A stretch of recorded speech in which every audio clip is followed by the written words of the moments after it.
Good evening and welcome to Straight Talk. I'm Eugene Chan, and it is a great privilege to have our Chief Executive, Mr. John Lee, join us tonight. We shall delve deeper into the new initiatives announced in his fourth policy address, which was delivered just last week, and we will hear from Mr. Lee on building bridges to a vibrant economy, progressive development, and improved livelihoods for Hong Kong people. It is an honor to have you again, CE, and welcome again. Good evening, Eugene. Good evening, everybody. Right, CE, so this is your fourth policy address, and you have entitled it Deepening Reforms for Our People and Leveraging Our Strengths for a Bright Future. Before we go into it, I'd like to talk about the tie and scarf collection that you're wearing. Can you tell the viewers what are the signal, what are the meaning behind all these green color and the actual design? Well, green color means vibrancy, means continuity, means sustainability. And I have been using green as the color for my policy address to also indicate the continuation of the policies. And tie or scarf for my colleagues really is to reinforce my concept of unity. Right.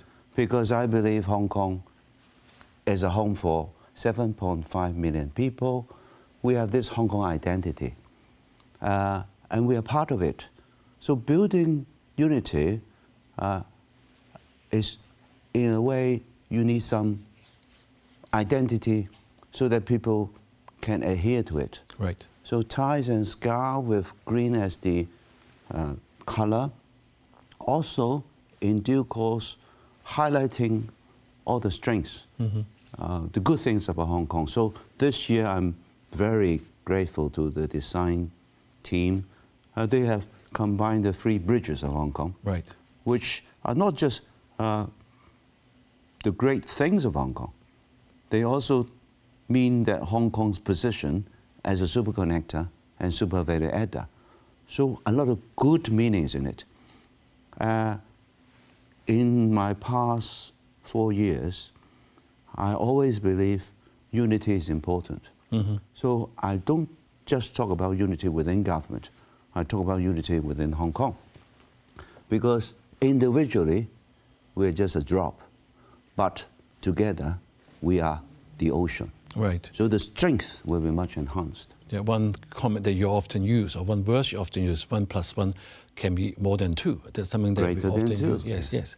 Right, so you spoke nearly for 3 hours last Wednesday, and one of the biggest items is accelerating the Northern Metropolis project. I want to concentrate on the word accelerating.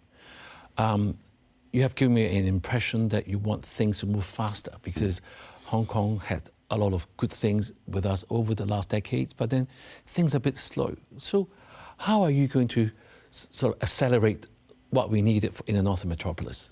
Well, things have been moving faster since I assumed office, but I think it's not fast enough. Right. Although we are doing things more efficiently or more effectively, I always believe there's room for improvement. There's never the best, only the better. So in the past 3 years, I have clearly told myself that Northern Metropolis is the engine for us, not just for growth, for uplifting as well. Right. The analogy I have been using is, look at Kai Tak Sports Center. Everybody who's been to it, or everybody who stepped their foot on it, will almost immediately feel greater. True. The level of Hong Kong has improved. And I think Northern Metropolis will do that effect in much bigger scale, and also will bring us this long-term progression to much higher levels. If Kai Tak Sports Stadium can help us doing that, 1/3 of Hong Kong's geographical area certainly can do much, much greater. Right. And that is why I think we need to focus on it. We have been moving fast. For example, when I assumed office, I changed 6 legislation to make land production from raw land to spade-ready land shortening 14 years to 7 years for big projects. So it can be cut in half. Right. That's what I mean by faster. So if I can just do it through one legislative change to shorten that time so that it will be double the speed, Right. if I do it in every area, then the accumulated effect will be very big. Right. See, when we talk about big projects like that, you often look at hardware, software, and finances. That could be the bottlenecks. Right. Right. Hardware, we have the land. Do we have enough people, or do we have enough finances to making sure this will go at the most optimal level? How will you plan for that? We do have bottlenecks. Identifying and accepting the bottlenecks is important. Recognizing that we have to, but then action to break the bottlenecks. If you can break it by 30%, it's an increase in productivity by 30%. 50% is almost half. And then if you can double, increase the capacity. Well, what are the bottlenecks, right? Right. Money is one bottleneck. Yes. Because we're talking about 1/3 of Hong Kong. Hong Kong is always developing, so already a lot of money is being spent on other developments. I need an extra amount of money to develop Northern Metropolis. That's one bottleneck. But tell everybody, this is where I'm focusing. International money, please come. Right. Mainland money, please come. Local money, this is a much more reliable project you can count on. So yes, you have a lot of choices. See, one thing I want to just barge in is a lot of people are worried about Hong Kong not enough money because we used to have a much larger reserve. But then you look at the amount of debt we have, as I think you said to us, about 12%, it's much lower than many countries. So is this a time, for example, 1/3 of Hong Kong, you think is really important to do this? It's time to actually raise more money. I think that's what you're saying, and it's worth it. Well, we have to be pragmatic, of course, right? We know that this is a bottleneck. We attract more monies to come in. So international money is coming in. For example, the trip I made to Middle East, since the government close cooperation, there are a lot of public investment funds already set up, one from Saudi, another from UAE. So they are coming in. Money is coming in, and mainland money also coming in. So when businesses see opportunities, they are very wise, so they come in. There are very many factors that make Hong Kong more attractive than before. First of all, looking for diversification of risk. The whole world is looking for diversification of risk. And where is the engine of growth? So the engine of growth is Asia. The engine of growth is China, our country. So we are part of China. So the engine of growth is here. That's one thing. Diversification of risk. Putting all your bags in one basket, a lot of countries knows that's not safe. True. So they are trying to put their eggs in other baskets. And they see Hong Kong is such a safe place. It's very secure and stable. Another reason for them to come in. The third is they know very well I am fully focused on this. So rather than guessing what the government direction is, they know right away after reading this report, wow, the chief executive focus is on developing Northern Metropolis fast. Right. And also developing industries. They can come in because their industries can be very strong in their own country, and they think they can do a lot better here. They want new markets as well. And the third thing is, a lot of enterprises from mainland are very strong now.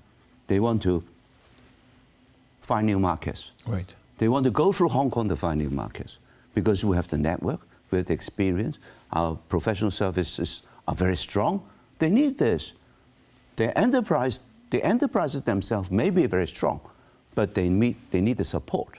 They also need guidance so that they don't have to make mistakes. So Hong Kong is the best place for them. So how is Hong Kong people going to benefit from all this? Well, macroly, I think Hong Kong people will definitely benefit because when the cake grows bigger, everybody will benefit. We estimate that we will have 2 to 3% growth. We're quite confident in that, despite the geopolitical risk, uncertainty. But so far, I think we're moving in the right track. And a lot of risks have been stabilizing. The property markets has stabilized, in particular residential property markets.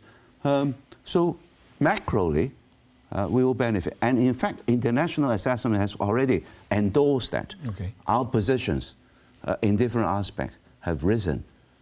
We're the number 3 financial center. Yes. We moved 1 position upward. Hong Kong as a whole, competitiveness, we have also moved up to become number 3 again. And talent competitiveness, we've moved up 12 positions in 2 years to become number 4. So internationally, macro level, we are doing quite well. But micro, how does all these things eventually realize at local level? Of course, we need to work hard. And this is something that I'm doing in the policy address. Particularly, I'm telling people, I'm doing all this to improve people's livelihood. Right, see, let's go for a short break now. We will be back with more Straight Talk.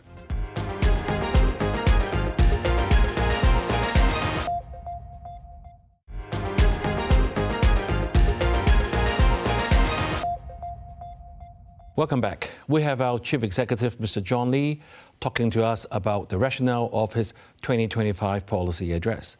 So, CE, thank you very much for telling us you are determined to accelerate the Northern Metropolis, which is going to be a big engine for Hong Kong, both macroly and microly. One comment that you mentioned is about a lot of money wants to come to Hong Kong and they want to diversify the risk, and a lot of mainland companies who want to go outside and look for new markets. So I saw that in your address, you're saying that supporting mainland enterprises to going global. Can you explain to the viewers what can we do and who are we going to work with and how's Hong Kong going to benefit? Because if you're just helping them, Hong Kong may not benefit. So what is your rationale behind? Well, some of the paragraphs explain the advantages that Hong Kong will gain in the process of helping enterprises to go global. In my council of advisors and also the experts who advise me in the CE policy unit, a lot of them said that when I talk about capitalize on the strengths of Hong Kong, then we look at what are the strengths and what are the new opportunities. Then I'll say that Hong Kong has a great advantage of being a bridge between mainland market and international market. And it has always been more on attracting companies and money to come in.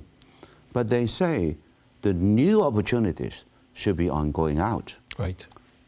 One reason is Chinese enterprises have been very competitive now. They need new markets. And they also don't want to rely solely on one market, one country.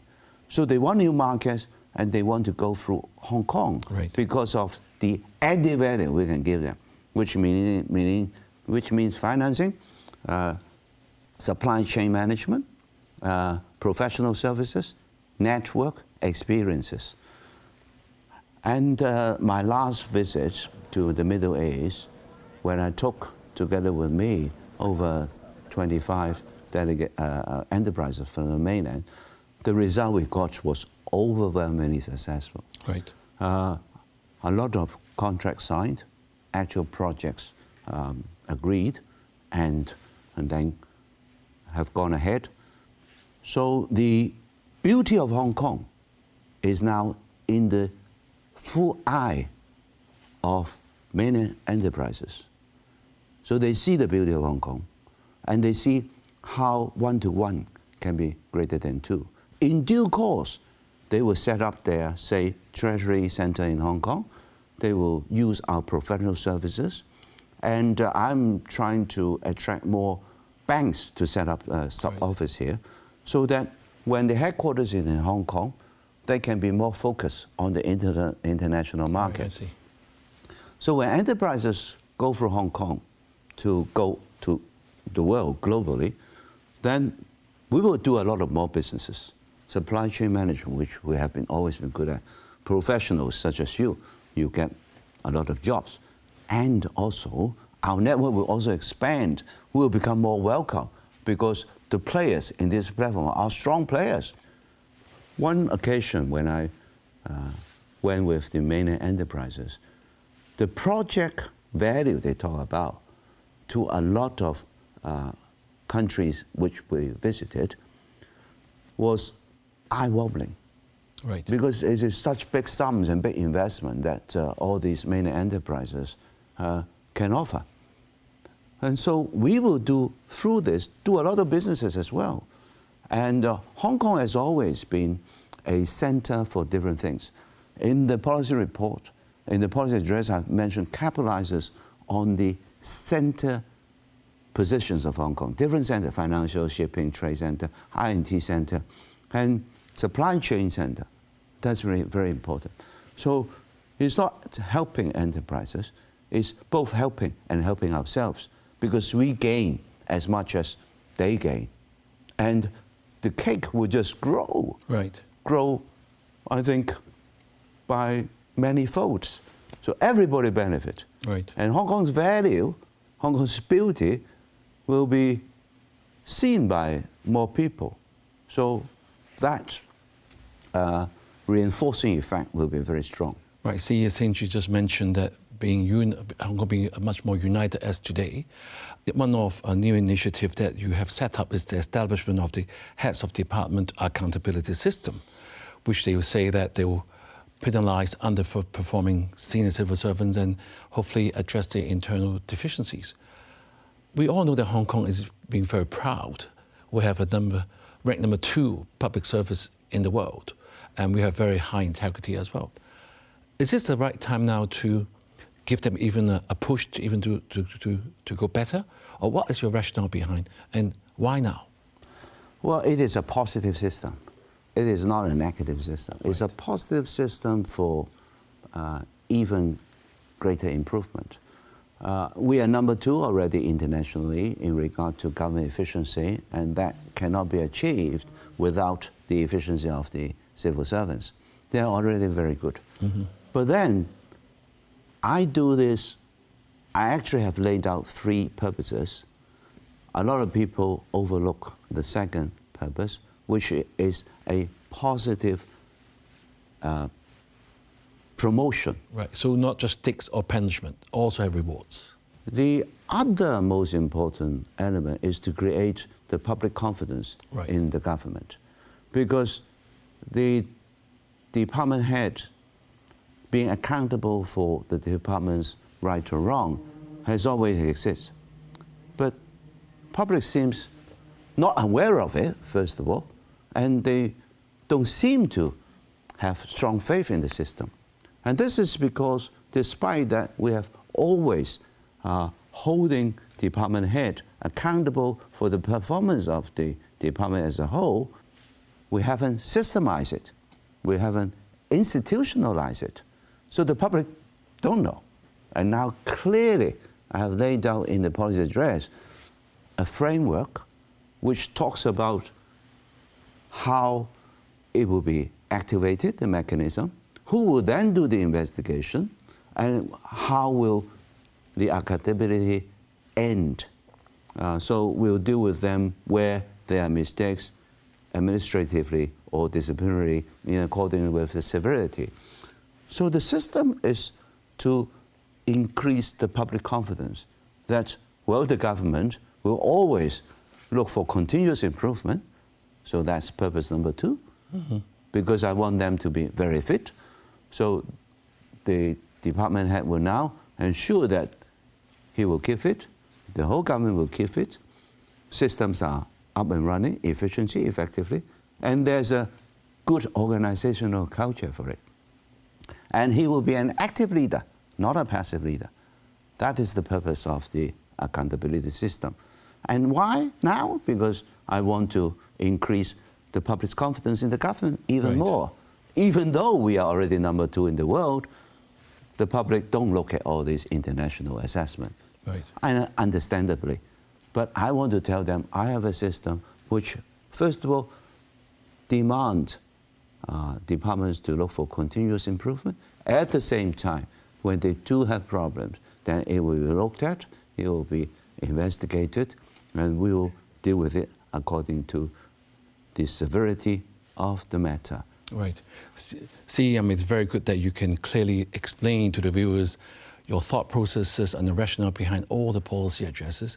And one area that I'm really and being encouraged is you'll be looking at supporting the media to go regional or even more international. Because since I've been embarking on this show for the last 4 years, even 5 years, I've been hearing people telling me, wow, I didn't know Hong Kong has such good people in different areas.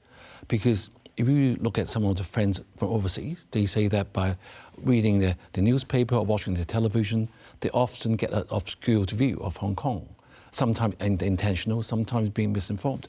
How are you going to making sure the good Hong Kong stories will go out to the world and let people know how good Hong Kong is? First of all, I have this idea because it was one of the suggestions in my consultation, and I look at it seriously. Hong Kong is a family for 7.5 million people for all industries. So if I can help, I should help. Yes. And the Hong Kong market is very challenging. It's very tight.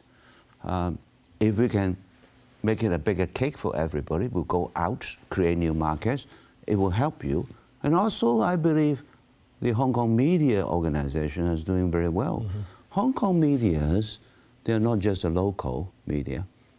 We are very international because we are always international in our outlook, in our vision, in our day-to-day doing of things.